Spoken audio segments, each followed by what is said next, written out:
എന്റെ അമ്മാമ്മച്ചി എന്നവ എന്നെ വിളിച്ചാ എനിക്ക് വലിയ ഇഷ്ടമായിരുന്നു. ഇവർ റോഡിൽ കയറ്റി വിട്ടെങ്കിൽ ഏതെങ്കിലും ആൾക്കാർ നടന്നുപോയി എന്റെ മക്കള് വെള്ളത്തിന് ദാഹിച്ചിട്ടുണ്ട്. കണ്ണുമോനെ എന്റെ കണ്ണൂസേ എന്ന് വിളിച്ചാ മക്കളെ പാപ്പത്തിന്റെ അമ്മമ്മ കുളിക്കട്ടെ, എന്റെ കാമ്പൗണ്ടിനകത്ത് നീ കേറാൻ പാടില്ല.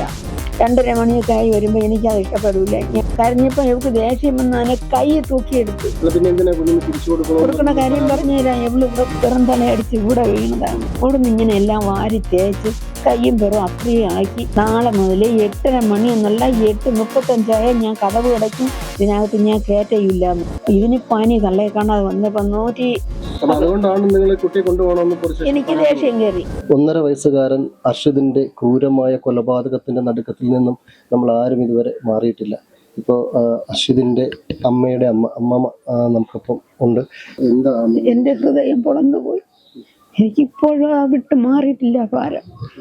ഇനിയുടെ എങ്ങും അത് വിട്ട് മാറൂല എനിക്ക്. ഞാൻ അത്രയ്ക്ക് വളർത്തിയിട്ടുണ്ട്. വളർത്തിയത് ആശുപത്രിയിൽ നിന്ന് പ്രസവിച്ച് അവളെ കൈ കൊടുത്ത് അതിൽ നിന്ന് ഞാൻ വാങ്ങിച്ച 5 ദിവസം ആശുപത്രിയിൽ നിന്ന് കാര്യങ്ങൾ കണ്ട് വീട്ടിൽ കൊണ്ടുവന്ന് പ്രസവ ചിലവൊക്കെ അവളെ നോക്കിയെങ്കിലും ബാക്കിയെല്ലാം ഞാനാണ് നോക്കിയത്. കുളിപ്പിക്കുന്നത്, ആഹാരം കൊടുക്കുന്നതും അവൾക്ക് കൊടുക്കുന്നതും കൊച്ചിനെ സംരക്ഷിക്കുന്നതും എല്ലാം ഞാനായിരുന്നു. ഞാൻ എൻ്റെ 3 ചെറുകുട്ടികളെ വളർത്തിയതുപോലെ ഞാൻ അവനെ നോക്കി. എനിക്കത് സഹിക്കാൻ പറ്റണില്ല. എൻ്റെ പൊന്നു മോനെ ഇവ ഇങ്ങനെ ഉപദ്രവിക്കാതെ ആയിരുന്നു. ഇവർ റോഡിൽ കയറ്റി വിട്ടെങ്കിൽ ഏതെങ്കിലും ആൾക്കാർ നടന്നുപോയി ആ കൊച്ചിനെ എടുത്തുകൊണ്ട് പോയി വളർത്തേനായിരുന്നു. ഈ ഒരു വാർത്ത കേട്ട് ഈ കേരളത്തിലുള്ള അല്ല മലയാളികളായിട്ടുള്ള എല്ലാ അമ്മമാരുടെ ഹൃദയം തകർന്നിരിക്കുകയാണ്. കാരണം കുട്ടികളില്ലാത്ത എത്രയോ അമ്മമാരുണ്ട് ഈ നമ്മുടെ. എന്റെ മക്കളെ എന്തിനാ ഇങ്ങനെ ഉപദ്രവിച്ച് കൊന്ന്? അവ ഒരുപാട് വേദന അനുഭവിച്ചല്ലേ അത് പോയത്. അവൻ ജീവിതകാലം 90 വയസ്സ് വരെയുള്ള വേദന നിമിഷ നേരം വരെയും കൊണ്ട് അവൻ അനുഭവിച്ച്. എന്റെ മക്കള് വെള്ളത്തിന് ദാഹിച്ചിട്ടുണ്ട്. ദാഹിക്കൂലേ? എന്റെ മക്കൾ ഒരുപാട് വെള്ളത്തിന് ദാഹിച്ചിട്ടുണ്ട്. അമ്മാമ്മച്ചി എന്നവ എന്നെ വിളിച്ചാ എനിക്ക് വലിയ ഇഷ്ടമായിരുന്നു. അതേപോലെ ഈ ദ്രോഹത്തിന് എന്നെ അമ്മമ്മ എന്നാണ് വിളിക്കുന്നത്. ഞാൻ കണ്ണൂസേ എന്നാണ് വിളിക്കുന്നത്. കണ്ണുമോനെ എന്റെ കണ്ണൂസേ എന്ന് വിളിച്ചാ വിളി കേൾക്കും എന്റെ മക്കൾ. കണ്ണൂസിനെ ഞാൻ അങ്ങനെയാണ് ഞാൻ നോക്കിയത്. ഞാൻ അടിക്കൂല, ഞാൻ വഴക്ക് പറയണേ എന്റെ മുഖത്ത് ഇങ്ങനെ നോക്കും. അതുകൊണ്ട് ഞാൻ ദൂരോട്ട് ഞാൻ പറയും. പറഞ്ഞ ആരും കേൾക്കൂല. എന്തരത് ഒരു വഹം മിണ്ടൂല എന്ന് പറയുമ്പോ എന്റെ മുഖത്തൊക്കെ ഇരുന്നിട്ട് ബിമ്മു. ഇവിടെ വരുന്ന സമയത്ത് ഇവൻ ഈ അഷ്കർ എങ്ങനെയായത് കുട്ടിയോടുള്ള പെരുമാറ്റം? കുട്ടിയെ കുളിപ്പിക്കും, എണ്ണ തേക്കും, അതിന് ഇങ്ങനെ കയ്യിലെടുത്ത് വെച്ച് ആഹാരം കൊടുക്കും, അതിനെ സംരക്ഷിക്കും. അതിന്റെ തലമുടി ഇവൻ വെട്ടുമായിരുന്നു. എങ്ങനെ സംഭവിച്ചെന്ന് വെച്ചാൽ എനിക്ക് അറിയാൻ വയ്യ. അത് എങ്ങനെ എന്റെ മക്കൾ സഹിച്ച്, എന്റെ മക്കൾ എന്തുമാത്രം വേദന തിന്ന് തീർത്ത്. എന്റെ മക്കളെ ആഗ്രഹിച്ചാണല്ലേ ഞങ്ങളെ കാണണമെന്ന്. ഒരുപാട് ആഗ്രഹിച്ചാണ്. ഒരുപാട് വെള്ളം കുടിക്കണമെന്ന് അവൻ ആഗ്രഹിച്ചാണ്. എന്റെ മക്കൾക്ക് വിശന്നാ വെള്ളം വേണമെന്ന് ചോദിക്കാൻ അറിയില്ല, ആഹാരം വേണമെന്ന് ചോദിക്കാൻ അറിയില്ല. മക്കളെ മക്കൾക്ക് പാപ്പ വേണോ? ഓടും അവന്റെ പലഹാരപ്പെട്ടിയുടെ എടുത്ത് കൊടുക്കും. നമ്മള് കൂടുതലും അമ്മമ്മ ചോറ് വാരി കൊടുക്കണ്ട. വാരി കൊടുത്താൽ അവൻ കഴിക്കില്ല. അവന് സ്വന്തമായിട്ട് വാരി കഴിക്കണം. ഏതും അവന് സ്വന്തമായിട്ട് എടുത്ത് കഴിക്കണം. ഞാനും അവന് ഒറ്റയ്ക്കുണ്ടെങ്കിൽ ഞാൻ കുളിക്കാൻ ഇറങ്ങണമെങ്കിൽ അടുക്കളയിൽ ഇട്ടിട്ട് ഒരു പാത്രത്തിൽ കഞ്ഞി 2 ചോറ് ഇട്ടിട്ട് വെള്ളം ഒഴിച്ചൊരു കരണ്ടിയും കൊടുത്തിട്ട് മക്കളെ പാപ്പത്തിന്റെ അമ്മമ്മ കുളിക്കട്ടെ, അവിടെ ഇരുന്ന് കിണ്ടി കിണ്ടി കളിച്ച് 2-3 ചോറ് വായിൽ പോകും. ഏപ്രിൽ 4, 11-ാം തീയതി വരെ കണ്ട്. അതിനുശേഷം കണ്ടില്ല. അതിനെ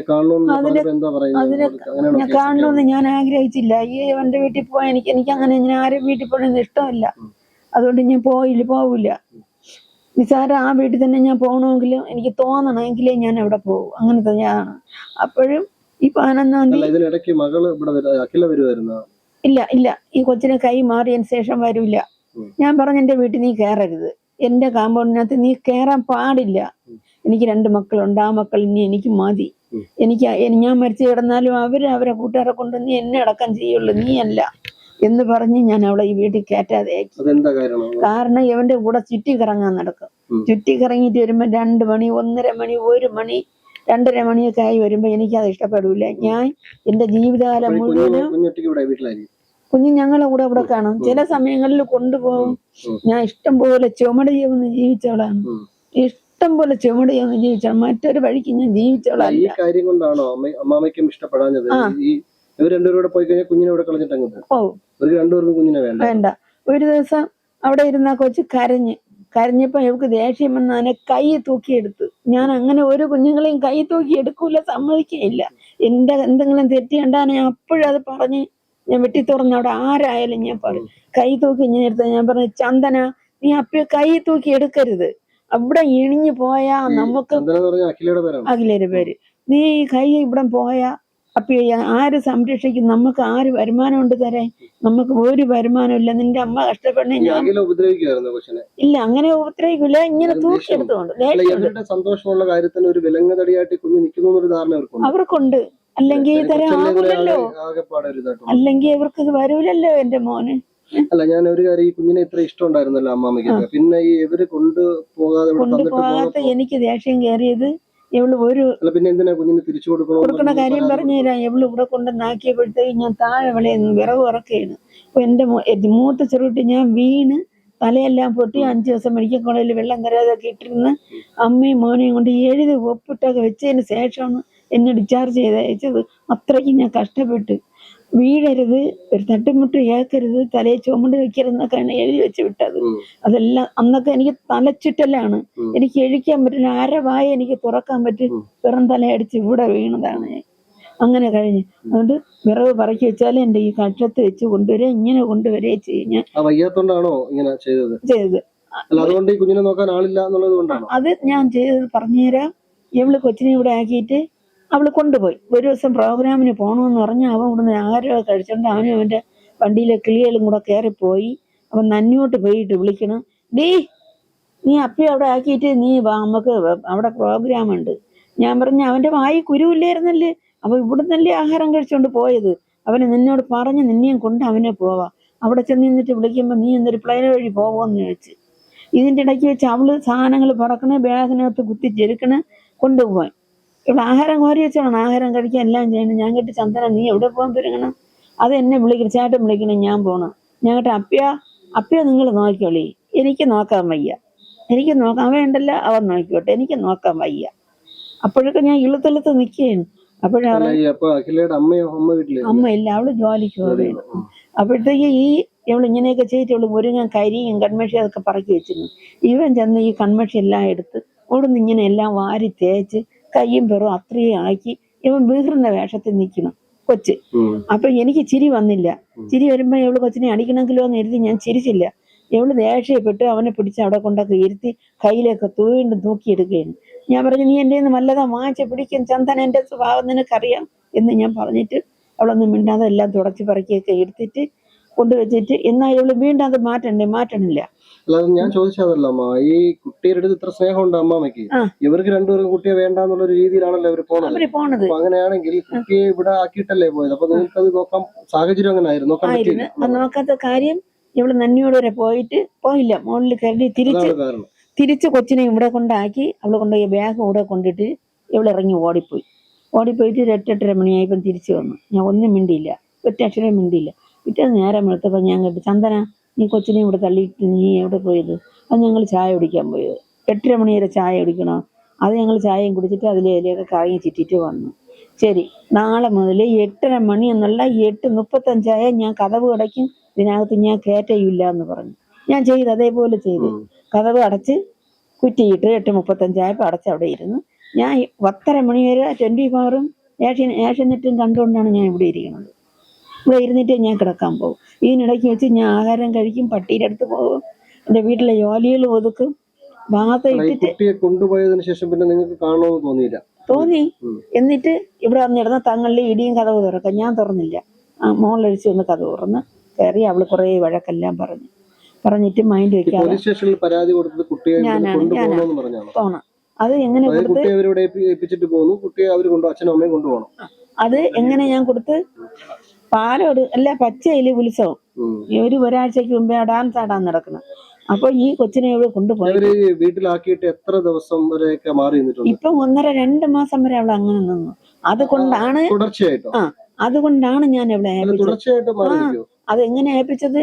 ഇവള് പോയിട്ട് കൊച്ചിനെ കൊണ്ടുവന്ന് അവിടെ വയ്ക്കണം. എൻ്റെ ചെറുകുട്ടിയുടെ ഭാര്യരെ കൊടുത്ത് ഇതിന് പനി തള്ളയെ കാണാതെ വന്നപ്പോൾ 105 ഡിഗ്രി 8 ഡിഗ്രി വരെ പനിച്ച്. ഇവിടെ ഇവക്ക് 2 കുട്ടികൾ, ഒന്നിനെ ഇവിടെ ഇരുത്തി ഒന്നിനെ ഇവിടെ ഇരുത്തി ആട്ടോയിൽ നടത്തി കുച്ചരിയും വെച്ച് നെറ്റിയിൽ തുണി ഒട്ടിച്ച് കൊണ്ടുപോണ്. അമ്മ എൻ്റെ മോളെ വിളിക്കണം, അമ്മ ഓടി വാ അമ്മ, കണ്ണൂസിന് വയ്യ അമ്മ, കണ്ണൂസിന് ഭയങ്കര പനി കൂടുന്നു. അവള് തലതെറിക്ക് അവിടുന്ന് ബസ്സിൽ ഇരുന്ന് കരഞ്ഞിരഞ്ഞ് ഓടുന്നു. എന്നിട്ട് അങ്ങോട്ട് വന്ന് ആശുപത്രി കയറി മരുന്ന് വാങ്ങിച്ച് ഇഞ്ചക്ഷൻ എടുത്ത്. റീനേര മരുമകള് 3 കുട്ടികളെന്ന് വെച്ചാൽ അവളാ 2 കുട്ടികൾ കൊണ്ടുപോയത്. കൊണ്ടുവന്നിട്ട് എവിടെ വിളിക്കുന്ന, ചേച്ചി നീ വാ, അപ്പിയെ കാണണം, അപ്പിക്ക് ഒരു പൊടിയും വയ്യ, അപ്പിക്ക് പനി കൂടുതലാണ്. 2 മാസം വരെ തുടർച്ചയായിട്ട് കുട്ടിയെ കാണാതിരിക്കുമോ? ഇരുന്ന് ഇതേവരെ ഇരുന്നിട്ടില്ല. പക്ഷെ ഇപ്പൊ ഈ ഒരു 6 മാസത്തേക്ക് ഇപ്പുറം വെച്ച് ഇവളങ്ങനെ ഇരുന്നു.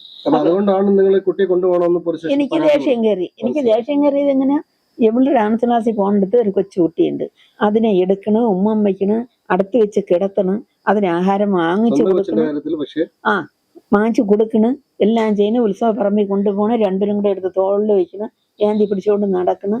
ഈ മുകളിലെ വീട്ടിലെ പിള്ളേര് കാണാൻ പോയിട്ട് എൻ്റെ അടുത്ത് രാവിലെ പറഞ്ഞു, ചേച്ചി ചന്ദനയ്ക്ക് ഈ പെങ്കൊച്ച എവിടുന്ന്? ഞാൻ പറഞ്ഞു, എനിക്കറിയാൻ വയ്യ മക്കളെ, ഞാൻ ഉത്സവ പറമ്പിൽ ഞാൻ പോകൂല, ഇവിടെ ഒരു ക്ഷേത്രത്തിൽ മാത്രമേ ഞാൻ പോകൂ, എനിക്ക് രാത്രി സഞ്ചാരം എനിക്ക് ഇഷ്ടമില്ല, എനിക്കറിയാൻ വയ്യ മക്കളെ.